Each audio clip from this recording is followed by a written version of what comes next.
Good day, everyone, and welcome to today's Bain Capital Specialty Finance third quarter ended September 30th, 2025 earnings conference call. At this time, all participants are in a listen-only mode. Later, you will have the opportunity to ask questions during the question and answer session. Please note today's call will be recorded, and I will be standing by should you need any assistance. It is now my pleasure to turn the conference over to Katherine Schneider with Investor Relations. Please go ahead. Thanks, Chloe. Good morning, everyone, and welcome to the Bain Capital Specialty Finance third quarter ended September 30th, 2025 conference call. Yesterday, after market close, we issued our earnings press release and investor presentation of our quarterly results, a copy of which is available on Bain Capital Specialty Finance's Investor Relations website. Following our remarks today, we will hold a question and answer session for analysts and investors. This call is being webcast and a replay will be available on our website. This call and the webcast are property of Bain Capital Specialty Finance, and any unauthorized broadcast in any form is strictly prohibited. Any forward-looking statements made today do not guarantee future performance, and actual results may differ materially. These statements are based on current management expectations, which include risks and uncertainties, which are identified in the Risk Factors section of our Form 10-Q that could cause actual results to differ materially from those indicated. Bain Capital Specialty Finance assumes no obligation to update any forward-looking statements at this time unless required to do so by law. Lastly, past performance does not guarantee future results. So with that, I'd like to turn the call over to our CEO, Michael Ewald. Thanks, Catherine, and good morning, and thank you all for joining us on our earnings call here today. Before continuing with the regular programming, we do want to take a moment just to recognize anyone on the call who has served or is serving in our armed services. We genuinely appreciate your service and want to recognize you today on Veterans Day. Thanks. I'm joined today by Mike Boyle, our President, and our Chief Financial Officer, Amit Joshi. As usual, in terms of the agenda for the call, I'll start with an overview of our third quarter results, and then provide some thoughts on our performance, the current market environment, and our positioning. Thereafter, Mike and Amit will discuss our investment portfolio and financial results in greater detail, and we'll leave some time for questions at the end. Yesterday, after market close, we delivered another quarter of solid results for the third quarter ended September 30th. Q3 net investment income per share was 45 cents, representing an annualized yield on book value of 10.3%, and exceeding our regular quarterly dividend by 7%. Q3 earnings per share were 29 cents, reflecting an annualized return on book value of 6.6%. Our net asset value per share was $17.40, a decline of 16 cents per share from the prior quarter end. This modest decline in our NAV this quarter was primarily due to a markdown on one of our loans that was idiosyncratically driven and not reflective of any broader credit issues apparent across our broader portfolio. Subsequent to quarter end, our board declared a fourth quarter dividend equal to 42 cents per share and payable to record date holders as of December 16th, 2025. The board also declared an additional dividend of 3 cents per share for shareholders of record as of December 16th, 2025, as we previously announced in February. This brings total dividends for the fourth quarter to 45 cents per share, or a 10.3% annualized rate on ending book value as of September 30th. During the third quarter, we saw new deal activity pick up across the middle market, driven by new LBO and M&A activity following greater clarity on tariffs and stability regarding economic indicators such as inflation and unemployment, both of which have remained elevated in the U.S. but have not continued to accelerate. Against this backdrop, our private credit group continues to curate a strong pipeline of lending opportunities in the core middle market. Our depth of industry expertise and collaboration across Bain Capital's global platform enables us to identify attractive investment opportunities in more specialized industries. Furthermore, our sponsors continue to view us as true business partners and value our ability to provide flexible capital solutions that support the financing and growth needs of their portfolio companies. During Q3, BCSF's gross originations were $340 million. We remain disciplined on terms and structure in our segment of the market, with a weighted average spread on originations to new companies of approximately 550 basis points, and weighted average leverage of 4.5 times, the vast majority of these commitments were to first lien borrowers. Now, to quickly address the credit market headlines in recent weeks, we do not have exposure to First Brands nor Tricolor. While these credit events have been broadly linked to the overall private credit market, they've occurred outside of the traditional direct lending segment. First Brands and Tricolor are large cap companies versus Bain Capital's private credit group's focus within the core middle market. We favor this segment of the market due to its attractive characteristics, including greater loan tranche control, reduced lender consensus risk, and the prevalence of covenanted structures that provide for stronger lender downside management. We believe the bankruptcies of First Brands and Tricolor are idiosyncratic and do not believe that they reflect broader stress in the private credit market. However, these recent credit events reinforce the importance of our rigorous investment due diligence process, which incorporates scrutiny of off-balance sheet liabilities, collateral integrity, and sources of liquidity and corporate governance. Our processes also include deploying third-party legal advisors to perform legal due diligence and seeking to ensure that our borrowers have reputable auditors and quality of earnings providers. Finally, we also negotiate strict documentation for our loans, which includes not just financial covenants, but also broad reporting and inspection rights, all of which ensure we stay well informed about our portfolio company's performance, trends, and asset quality. While these are not new elements of our investment process, these recent credit events further support our emphasis on robust due diligence on every transaction we underwrite.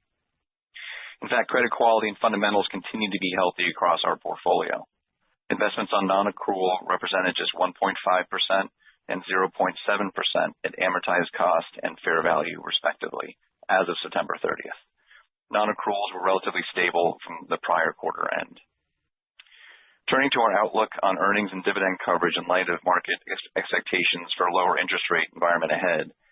First, as a reminder, when we increased our regular dividend level throughout 2022 and 2023, we set our dividend policy at an attractive level for shareholders of between 9 and 10%, and to a level that we believed could be earned throughout multiple market environments. Since then, we've been operating with meaningful net investment income dividend coverage, which has provided excess income that has been distributed to our shareholders via supplemental dividends, and also increased retained earnings, driving healthy spillover income equal to $1.46 per share, or 3 times our regular dividend level. Our Q3 net investment income has come down relative to peak levels in prior periods, largely due to the decrease in base rates, but notably still exceeds our regular dividend level. In the current environment, we believe we can maintain our regular 42-cent per share dividend. The company has several earnings levers to potentially offset headwinds next year from a lower rate environment, and our fixed rate debt maturities in 2026 beginning in March. These future growth levers include higher earnings from select joint venture and ABL investments through the Senior Loan Program, SLP, and Legacy Corporate Lending, as our current dividend payout from those structures has been lower relative to their run rate earnings potential. Second, higher levels of prepayment-related income and other income as new M&A deal volumes increase. And finally, leveraging our private credit group platform's focus in the core middle market to drive attractive spreads on new investments. We also selectively invest in junior debt investments as our flexible capital in today's market environment can be a valuable tool for middle market borrowers. Taking all of this together with a solid credit performance that we have demonstrated over the years, we believe the company is well positioned to continue driving attractive results for our shareholders.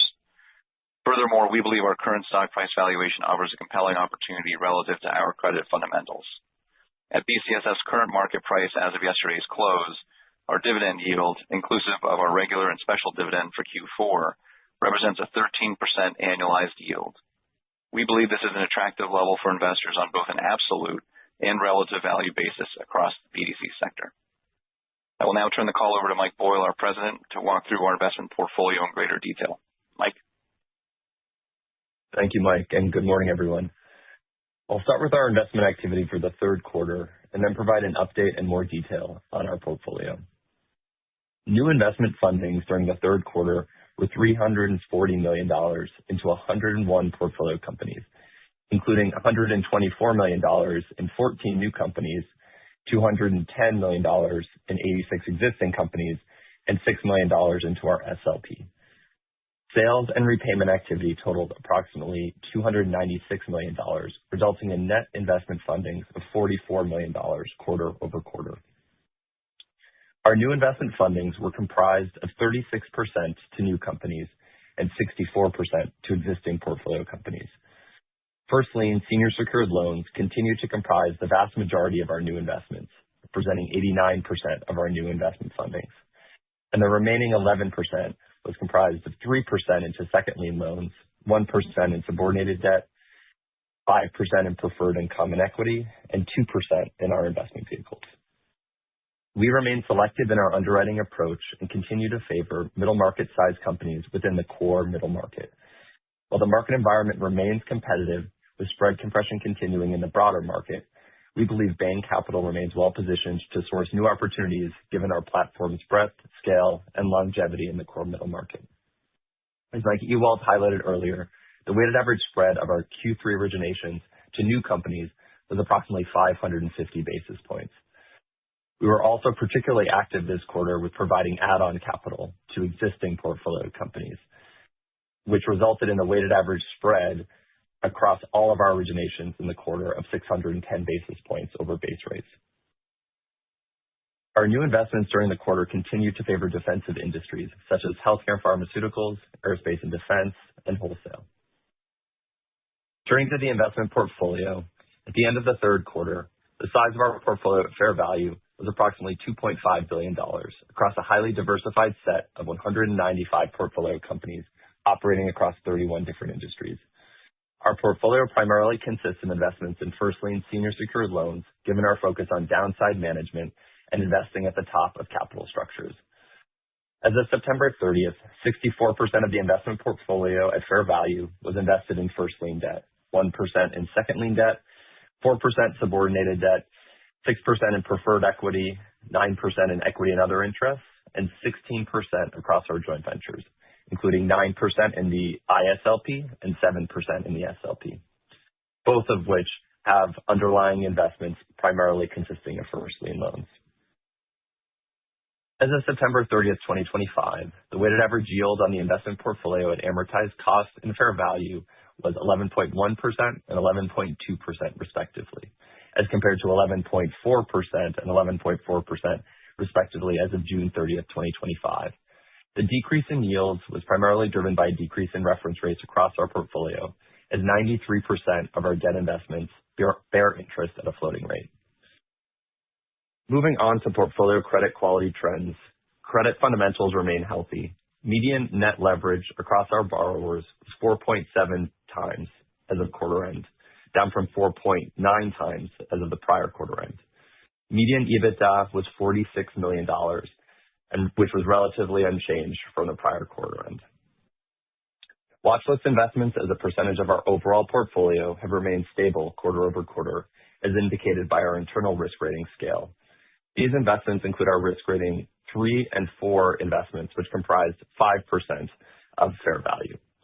Our underlying portfolio companies within this category have also remained stable. We have not seen a large migration of any new names down the credit risk rating scale. Investments on non-accrual represented 1.5% and 0.7% of the total investment portfolio at amortized cost and fair value, respectively, as of September 30th.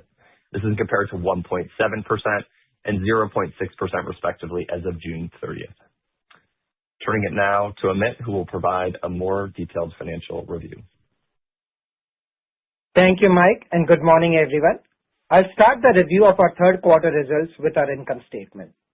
Total investment income was $67.2 million for the 3 months ended September 30th, 2025, as compared to $71 million for the 3 months ended June 30th, 2025. The decrease in investment income was primarily driven by decrease in other income from lower activity levels during the quarter. The quality of our investment income continues to be high, as the vast majority of our investment income is driven by contractual cash income across our investments.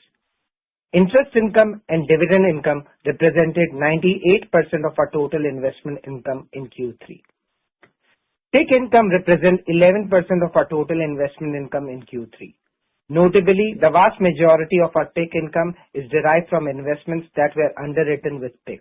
Only a small portion of our PIK income is related to amended or restructured investment. Total expenses before taxes for the third quarter were $37.2 million as compared to $39.3 million in the second quarter. The decrease in expenses was driven by lower incentive fee resulting from our 3-year look back on our incentive fee hurdle as well as lower interest and debt fee expenses. Net investment income for the quarter was $29.2 million or 45 cents per share as compared to $30.6 million or 47 cents per share for the prior quarter. During the 3 months ended September 30th, 2025, the company had a net realized and unrealized losses of $10.5 million.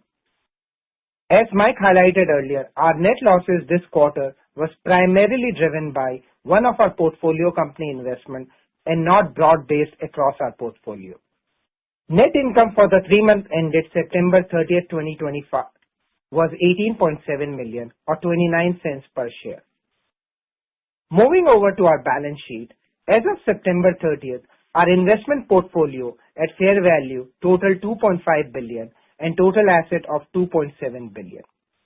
Total net asset was $1.1 billion as of September 30th, 2025. NAV per share was $17.40, a decrease of 16 cents per share from $17.56 at the end of second quarter. As of September 30th, approximately 60% of our outstanding debt was floating rate debt and 40% was in fixed rate debt. For the 3 months ended September 30th, 2025, the weighted average interest rate on our debt outstanding was 4.8% as compared to 4.9% as of the prior quarter end. The weighted average maturity across our debt investment was approximately 3.4 years at September 30th, 2025. At the end of Q3, our debt to equity ratio was 1.33 times as compared to 1.37 times from the end of Q2. Our net leverage ratio, which represents principal debt outstanding less cash and unsettled trade, was 1.23 times at the end of Q3 as compared to 1.2 times at the end of Q2. Liquidity at quarter end was strong, totaling $570 million, including $457 million of undrawn capacity on our revolving credit facility, $86.8 million of cash and cash equivalent, including $26.2 million of restricted cash and $26.5 million of unsettled trade, net of receivables and payables of investment. With that, I turn the call back over to Mike Ewald for closing remarks. Thanks, Amit. In closing, we are pleased to deliver another quarter of attractive net investment income and healthy credit fundamentals across our middle market borrower portfolio. Bain Capital Credit brings over 25 years of experience investing in the middle market and has demonstrated solid credit quality with low losses and non-accrual rates since our inception.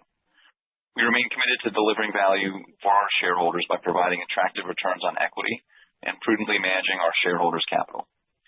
Chloe, please open the line for questions. Certainly. At this time, if you would like to ask a question, please press the star and 1 on your telephone keypad. You may withdraw yourself from the queue at any time by pressing star 2. Again, that is star and 1. And we'll take our first question from Finian O'Shea with Wells Fargo Securities. Your line is open.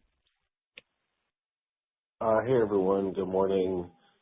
Michael, can you talk about to what extent the push for more spreads, leverage, off-balance sheet leverage, et cetera, to what extent that brings on more risk and the sort of change in, say, expected loss rate on the go forward?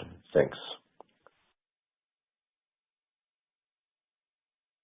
Sure. So I do think, running in line with our on-balance sheet leverage ratio between 1 and 1.25 is what we continue to focus on doing. And so we don't have a particularly heavy reliance on off-balance sheet leverage.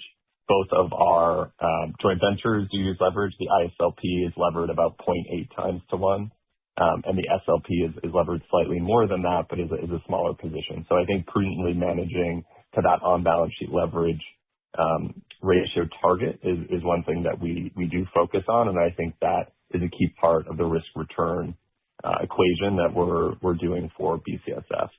In terms of loss rates going forward, I do think, as we've noted on the call, there are idiosyncratic losses that come across any portfolio. But the fact that we have a very diversified set of companies, almost 200 companies in BCSF, puts us in a position where any individual loss won't drive a meaningful impact on the overall performance of the BDC. So I think that that focus on balance sheet leverage and then pairing that with diversification is a key part of why we're able to drive the risk return that we have been delivering in BCSF. Thanks, helpful. I just want to follow up on the aircraft. It looks like a little bit of a mark there this quarter. Correct me if I'm wrong, just seeing what sort of goes on, if it's airplane values or whatnot.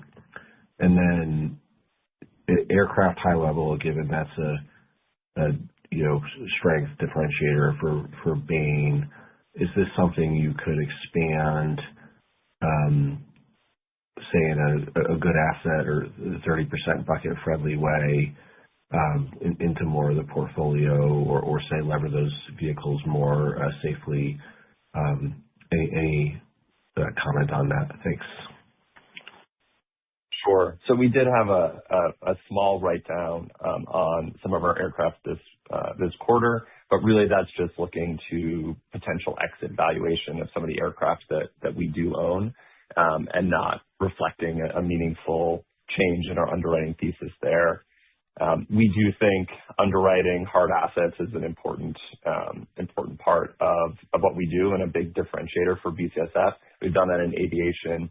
We've also done that through legacy corporate lending, which is an asset-based financial company that we've supported and grown. And so I do think we are out there finding interesting opportunities across the asset-backed market, and we'll continue to have that be a substantial part of the portfolio. I wouldn't expect meaningful growth from here, but I think some stability from that segment adds good diversification and is something we'll continue to find new investments in. Yeah, thanks so much. Thank you, Finn. And once again, for your questions, that is star and 1 on your telephone keypad. We'll move next to Paul Johnson with KBW. Your line is open. Yeah, good morning. Thanks for taking my questions. So NII earnings, just without the look back, would obviously be a little bit lower. It was about 3 cents this quarter. I understand. I mean, it looks like fee and dividend income is also a little bit lighter this quarter, just quarter over quarter. But if I kind of do the math on just the incentive fee or essentially the full incentive fee coming back in, that's roughly like 60, 70 basis points on ROE plus you have roughly about half of your debt stack that's going to have to reprice pretty significantly higher next year. So that's probably, another, call it 50 basis points or so of an ROE hurdle that's just kind of coming in from the incentive fee and refinancing. So I guess the things that you guys kind of identified in terms of what makes you, confident about the earnings coverage of the dividend, I mean, do you think that should be kind of able, I guess, to exceed, those items?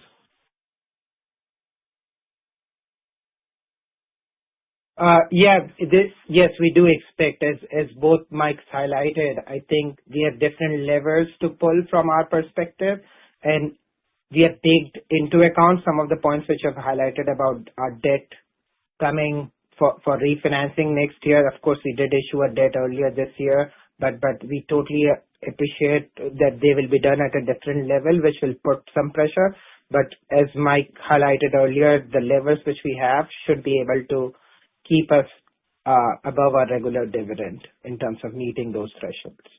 Along with that, as we highlighted, we do have decent cushion from a spillover income perspective too, which is healthy as well. So among all of that, we feel comfortable. Got it. Okay. And then I guess like the financing within the joint ventures and the CLO at this point? Do you think there's any potential room to extract any improvement there at this point? Most of those financing arrangements are pretty tapped out. We are continuously having discussions with our banking partners. So to your point, I would say yes. As spreads on the asset side have continued to tighten, we have been managing our liabilities as well appropriately. So my short answer would be yes, we are continuously looking at them. As you highlighted, some of them do have lock-in periods from that perspective. But again, as we have continued to grow, we have been having active dialogues. So in some cases, we have already done that. Like in one of our joint venture ISLP, we did refinance the debt at a much tighter spread. So that's, again, something which we'll continue to do as we continue to look at those portfolios. Got it. Thanks for that. And then the last one for me was just the junior capital opportunities that you mentioned. Is that something that you're seeing now, or is that just something, I guess, because you've been able to do that in the past, that's just, I guess, one of the levers that's available if, opportunities come through the funnel? Yeah, thanks, Paul. Look, the junior capital bit is part of the private credit group's calling card. It has been for over 25 years as well. So, as you know, we've got a much larger platform which has about 20 billion or so of AUM, of which BCSF is 2.5 billion of that. Across that entire platform, again, junior capital is something that we've done for over 25 years, and that's something that we can lean into when appropriate, when there's a need for flexible capital. We're cautious about just taking more risk for the sake of taking more risk. It's more that in today's market where base rates, though coming down, have stayed elevated, there does seem to be an interesting air pocket in some companies' capital structures where you can charge a little bit more without taking some undue risk. Unfortunately, sometimes that does come with PIK income, but it is something that we can find where we can find some pretty interesting opportunities and have done so and continue to do so.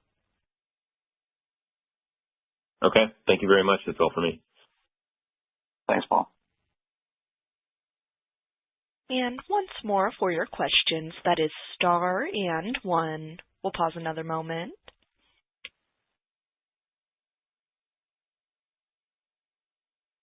And it does appear that there are no further questions at this time. I would now like to hand the call back to Michael Ewald for any additional or closing remarks.